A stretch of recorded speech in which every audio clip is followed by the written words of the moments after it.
kailangan pakinabangan yung wisdom na yon sa tamang paraan talaga.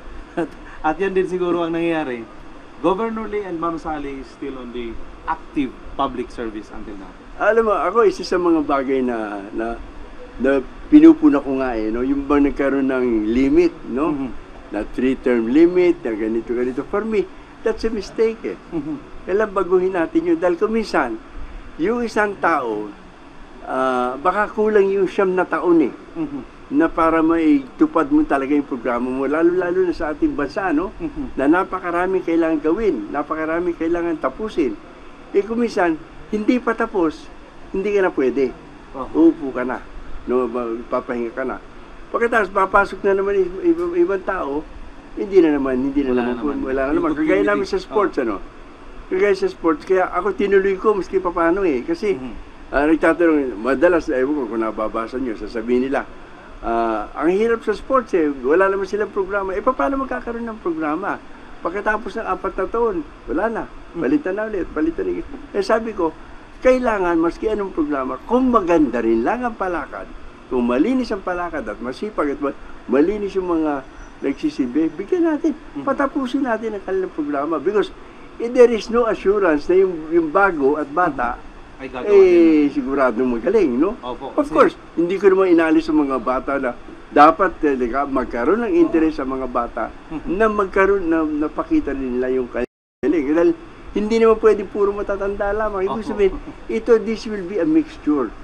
We have to get, ako sinasabi ko sa mga anak ko, sinasabi ko sa lahat ng mga kaibigan ko, itong paglilingkod at pagpapaganda ng kabuhayan natin sa ating bansa, hindi pwede ibigay ito sa isang kamay lamang. Hindi pwede ito kay Pinoy lamang. Hindi pwede ito sa kay Governor Lee lang. Ito, lahat tayo kailangan magtulong-tulong if we want to improve the lives of the people. Marami akong mga kaibigan nung araw. Sabi ko, pipintas na nila. Sabi na, bakit ganito? Bakit ganyan yung buhay? Bakit ganito? Ang tanong ko sa kanila, sige, nakikita na pala niyo masamang takbo Anong ginagawa ninyo? No? Hindi naman sila makasagot. That is the point. Tayo mga Pilipino, tayo mga nandito, pagka meron tayong gusto, ipaglaban natin. Huwag yung bang pagka meron nakita tayo hindi maganda, tama na, pasensya na lang. Makakaraos din. Yun ang pinakamali natin ginagawa. Kaya tuloy, ang nangyayari sa atin, yung masama, tumatagal, no? Hindi natin kinikilos yun talagang kailangan ikilos para maibuo natin yung gusto natin. It is only through our own effort, no? Nakita ko yung EDSA 1, no?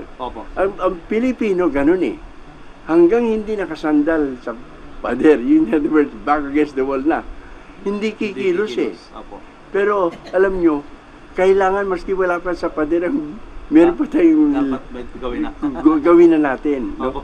Because if we really want to improve the future of our people, the future of our families, no? The only way is pagka tayo nagbuo, pare-pareho tayong magsakripisyo, pare-pareho tayong magtulong-tulong. Mga tugang, it's so nice talking to a statesman. Nakulon, ang dami ko sa nakukuha. In fact, yung nabanggit ho ninyo, ang kuwang ko naman kasi ay alam po ng buong Pilipinas, hindi lang sa Pilipinas, even outside the country, ang kuwang ko naman talaga ay kuwang ko na Pero sinasabi ngayon ni Congressman, habang sila ay nagsiserve sa tao, kayo po ay nagsiserve sa tao, lumiliit kayo. Ibig sabihin, hindi talaga hindi kayo nag-take advantage na yung inyong kayamanan, yung inyong katanyagan ay lumaki pa habang nandyan kayo nagsiserve. Alam mo babanggitin ko lamang kagaya niya, madalas mababanggit nila yung Luisita raw, yung Luisita, Alam niyo ganito In 1962, nung unang beses ako naging congressman, tinawag ako ni President Diosdado Macapagal. Sabi niya sa akin, sabi niya, gusto ko magmiyembro ka dito sa committee kung binubuo.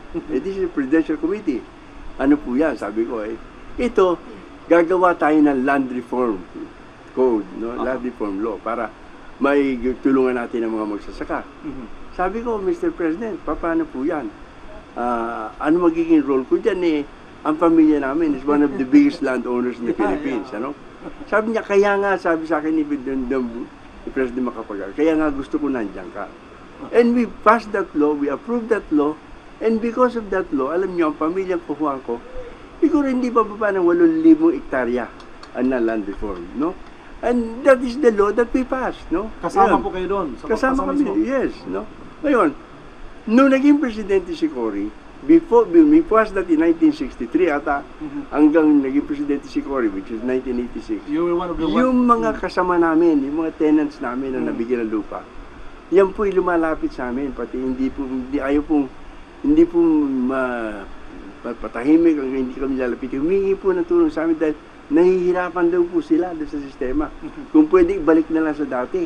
Ang sagot ko sa kanila, alam nyo, hindi na pwede, may batas na eh.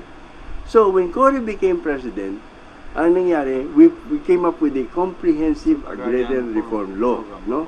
Yan ang Carl. Ngayon, kung gusto lang namin ay land distribution, dapat inamendahan na lang yung land reform code. But we saw that hindi pwedeng lamang land distribution. Kailangan yung mga kailangan pa ng mga ating mga magsasaka ay maibigay din, no?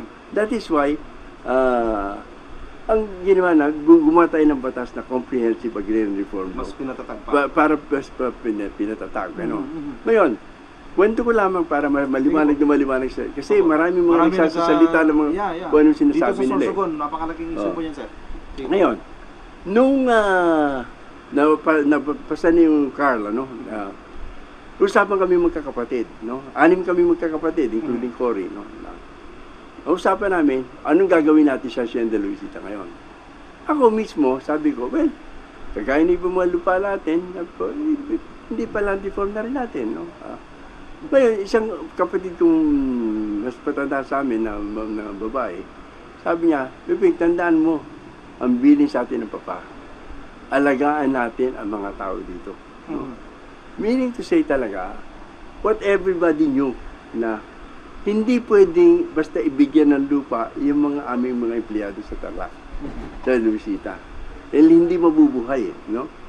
Ngayon, usapan, diskusyon. Finally, ang ginawa, tanungin na lang natin sa mga tao mismo, sa ating mga empleyado mismo kung anong gusto nila. So, ilang beses tinanong sila, pinapirma sila, pero finally, naging solusyon. Sabi ni then Secretary of the Department for Agrarian Reform, si Miriam Santiago, pabutuhin natin ang mga tao. So nagdala sila doon ng COMELEC, ballot boxes, mga estudyante ng UP, mga professor ng UP, ang namahala ng butuhan. 96% ng empleyado namin ayaw ng land distribution. Kaya napunta kami sa yung stock dividends. Okay.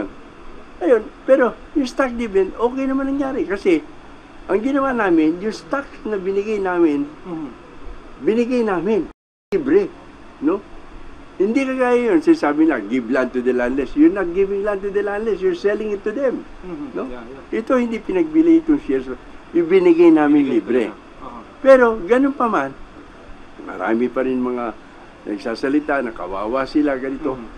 Alam mo, hindi siguro maggaganon ng tao kung hindi sila happy. Kasi sa Hacienda Luisita, number 1 na alam kong binibigyan nila ng importansya, yung free hospitalization nila. Sa mga taga-Luisita. Sa mga taga-Luisita. Tapos, yung mga, nung araw pa na wala pa kaming high school sa aming, sa Hacienda Luisita, sa bayan pa ng Tarlac, at doon sila nag-aaral, ang education talagang ginawa namin lahat na magagawa para ang mga bata magkaroon ng pagkakataon na magkapag-aral, no? At lahat ng mga aming trabaho doon, medyo may pagka-social. Ibig sabihin, pagka may mga tagulan, wala maraming trabaho sa bukid, no? Pagka lumapit na sa amin ng tao, talagang hirap na. Pinagpuputol namin ng damo, pinagpuputol ng sanga, para magkaroon. It was really a social function. But it worked well. Kasi even maski na paano, we were producing from 85 tons to 86 tons per hectare.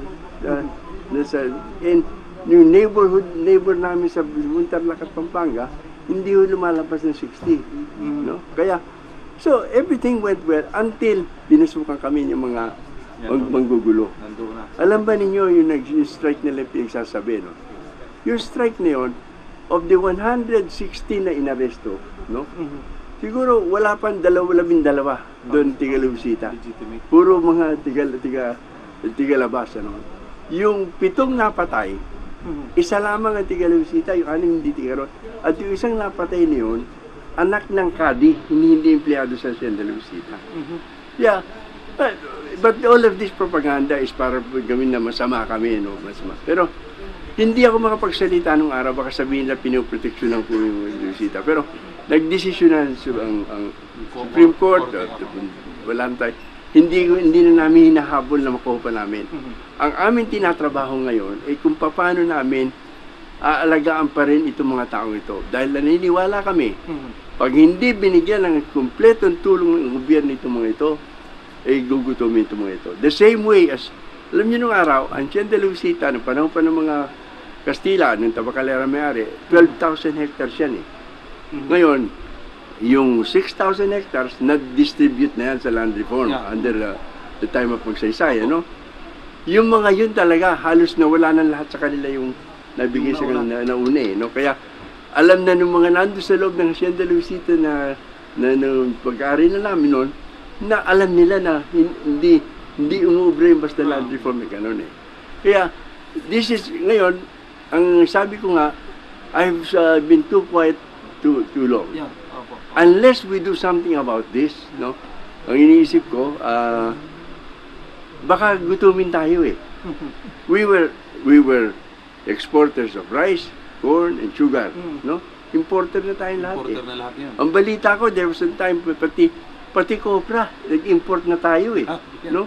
Eh sabi ko, pag hindi natin binago ang sistema, gugutumin ang Pilipino.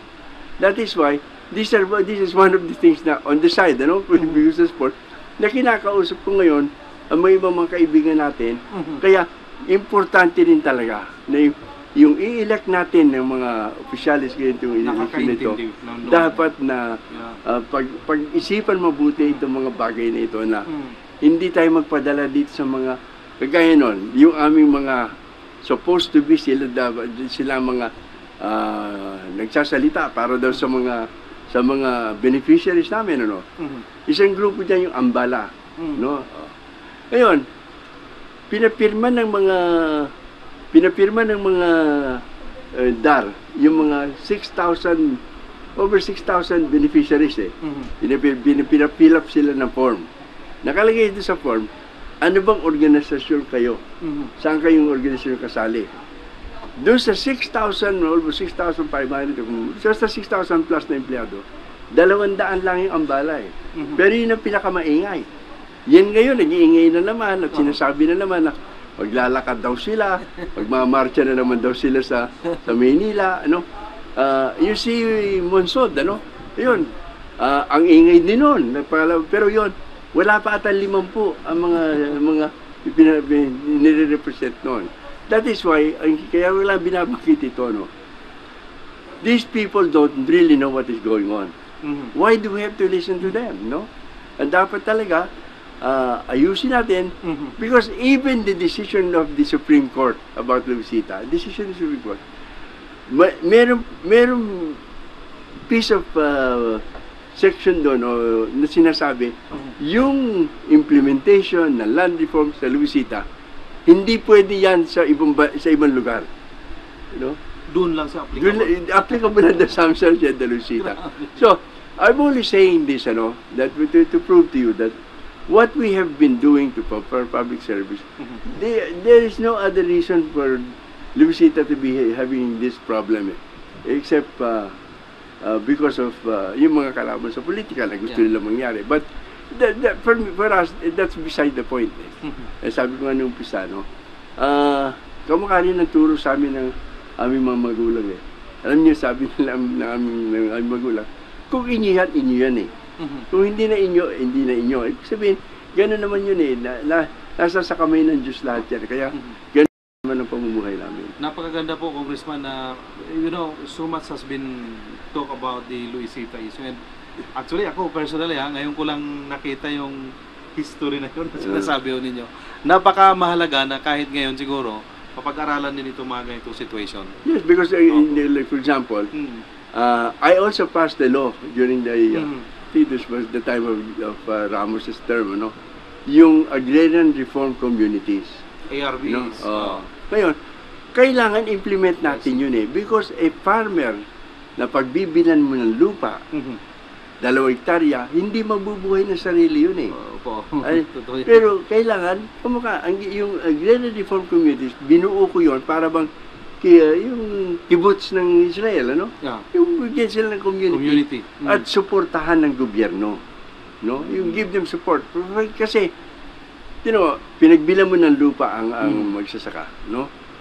Pero yung lupa mo pinagbili sa kanya, hindi naman niya pwede isangla. Hindi naman tatanggapin ng bangko. Yeah. O saan siya mangungutang? Wala namang pagbabala mo. Doon pa rin sa pinagbilhan. Hindi ka. Siyempre, yun naman mga landowner. Wala na doon, ano? Kaya hindi yun rin sila dapat mabubuhay. hindi pwedeng mabuhay. Kaya they are now at the mercy of the usurers and lalo na yung mga scrupulous traders. Yun ang sila naging kawawa. So, Iyan ang mga pa rin. bagay na that's why I introduced that law that agrarian reform community, bumuo sila, tulungan sila ng gobyerno para meron community, para meron din sila parang isang kumpanya rin na gano'n ng palaka. Dahil ang isang magsasaka, bibili ka lang isang sakong fertilizer, yan din ang presyo. Wala ka naman. Pero yung isang tao, bibili ng 1,000 bags of fertilizer, mas mura. Di ba? Yun ang ibig ko sabihin. Pagka-grupo, makakamura sila. Correct. Another thing, yung tao na 2 hektarya kanyang lupa, hindi naman niya alam kung ano itatanim niya Kung magkano itatanim, kung gaano karami, kung kailan niya itatanim. Pero kung meron kayong community, meron pa mga gobyerno, pag-aaralan, ganito karami itatanim namin. Ganitong panahon itatanim namin dahil ang presyo magiging ganito, no? Then you are giving them an opportunity to survive. Ang sarap po makipag-usap sa wisdom po ang kinukuha. Ano po? Actually yan, sir, isang parang hindi yan makukuha sa classroom yung mga sinasabi mo ninyo. But time and again, sinasabi po natin, ito pong inyong pamilya, nandiyan kayo ngayon, sumusubo uli ngayon sa politika. Wala na ho kasing hahanapin Kung ang kuwang ko ay sasabihin, katanyagan, pera siguro, ganyan, hindi naman ito ang hanap ni Senator Tingting Kuangco. Kaya ako, I believe, ito po mga sinasabi ni Congressman Piping, ay isang bagay ito na siguro kapag nandoon ang isang Tingting Kuangco, sir, sa Senado, ay magkakaroon ito po ng kahit papaano mapapag-usapan yung kung ano ang dapat ang tama. Yes, because also, he had experience Yeah. Nag-gobernador siya. At miski na paano nga, yung lahat ng pinasukan ko, no? Hindi naman maaaring hindi niya alam hindi naman niya kasali dahil kami naman lakad namin lahat, parati namin magkasama kami sa mga problema namin inarap So, in that manner, she would be really perfect para maging senador at I think she will kaya ako'y nakikiusap sa inyo at yung mga kababayan dito sa probinsya ng Sorsogon at iba pa mga kalapit na probinsya, pakitulungan po niyo sana si Tingting at the only one I can assure you, you will have an honest and a very sincere public servant when she gets to the Senate. I think she will be the experience compass in the Senate. Mga tugang, that's Congressman Piping Kuangco, sir. At ito po ay mag-iikot yata sila Madam bukas. Nakikipagharap sa, nandito yata sila bukas, ano po. And nauna na po si Congressman Piping dito. At yun na nga ho, si Congressman Piping po ay kaibigang matalik ang ating pong gobernador. At sir, one last concern na gusto ko pong itanong sa inyo. Hindi ba kayo nababother doon sa ang layo po ni Madam sa survey? Ano po ang tingin nyo? Kasi kung Sorsogon lang pag-uusapan dahil sa kaibigan po ninyo at alam po ni Governor Lee na talagang hindi gagawa ng kung anong hindi maganda sa Senado, kaya tutulungan po ni Governor Lee. At sa iba pa mga probinsya, doon sa norte, sa Central Luzon, I think Madam Tingting Kuangco cannot be on that bracket, ano po, but doon sa survey ay medyo ang layo po ni Madam. Ano po ang tingin nyo dito sa mga ganito? Alam mo, kumisan may nahihirapan na rin kung paniwalaan yung survey, but alam mo, siguro para sa akin naman, ang sinesurvey ko ito survey natin yung mga gobernador, mga congressmen, mga mayors na sa buong Pilipinas. Mhm. I think pag sinurvey natin, Mhm. yung mga yan, at makikita natin na malaking lamang ni Tingting. Mhm. Dahil marami dyan sa mga governor, mga congressmen, mga mayors, at mga official, iba pa, mga ibang mga, yung bang kilala na kami, nagkasama na kami, after all. Magmula pa noong 1978, Oho. na lumaban si Ninoy na nakakulong Mhm. para sa interim batasang pambansa. Kami ni Tingting ay lumalakad na at tumutulong na kami para labanan ng diktatorya. Mhm. Kaya nung pa, marami na tayo naging kaibigan at tumaya din kasama natin. So, the closeness, the ties, yung bang pagkakaibigan at samahan, hindi mo na basta-basta mababasag eh. Kaya ito'y nakikiusap, pagka ganun isa lang naman sa 12 ang pipiliin. Siguro naman pwede naman Isabay. itabi na yung isang yun. Isang number doon. Oo, kaya ako, yun ako umaasa. Kaya sabi ko sa iyo, hindi nga tataas ang aming Tingting dahil wala kami, hindi man nyo kami nakikita sa TV. Yeah, Hindi nyo kami nadidinig sa radyo. But that is part of the game. That is what we're talking about. That's what you said, you're setting a trend na Yes. pwede naman ito. Pwede Na hindi ito. ganito kamahal ang pagkandidato Correct, sa correct. senador. Oo. No? Ayun nga, Congressman Piping Cuangco is now roaming around. Sabi niya dito sa Bicol, parang gusto niya talagang pumunta dito. Talagang pumunta na nga siya dahil gusto niya pong makadaw pang palad yung kanyang mga kaibigan dito po. Lalo-lalo na po sa probinsya ng Sorsogon, sir. Palagi ko kayong binibida sa amin ni Governor. Sa napakarami ng mga kwento ni Governor Lee na kayo po ay magkakasama. Yun lang naman po. Siguro matanong na lang natin ano pong number ni Senator Tingting Cuangco para hindi na ho nila makaligtaan. Number 8 po tayo sa Yun. balota. Tayo po ay mag-utso-utso sa Mayo 13. Number 8, napakamadali pong tandaan. Kahit po doon sa number 8 na lang, i-shade nyo yung number 8. Palaging number 8. Pasok na po yun sa number 12 sa 22 senators natin.